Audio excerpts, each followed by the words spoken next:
65'te. Qancha oldu qancha? Ay. Ha. 180. 180 so'm ha? 180 so'm mana olar uchun. Yasir bo'lib turadi. Qancha oldi? 110. 110 so'm bo'lib turadi. Yomon zo'r ko'rinayotgan biroq ha. Telefonda. Pasını kaçıracağız da. 180.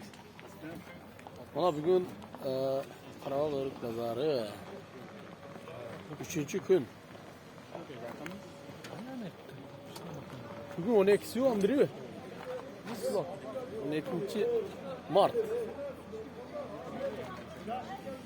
Adam az biroq. Bo'lib tapda. O'zachargacha ham bo'ladi o'xshaydi. O'zlardan kim bor? O'zini ochib tarab boradi. Ko'chatda turam keling boshlab. Aka. Ben ne koyayım?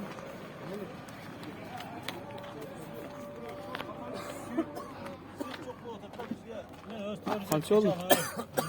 Men turi sarı olsa lazım. O'ziga jarasha qaror ekan da, do'sti. 320 oldu. Chokolata qancha oldi?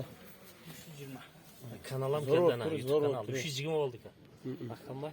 Zo'r bo'lib turadi. Ana. Qayoqda bu?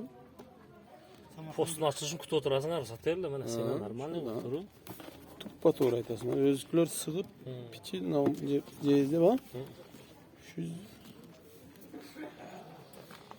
Shunday, asli.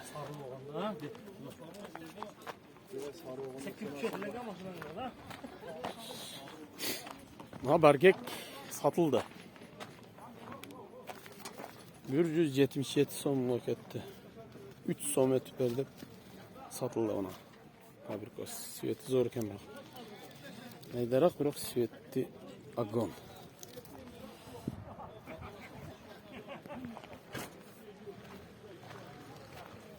Shunday.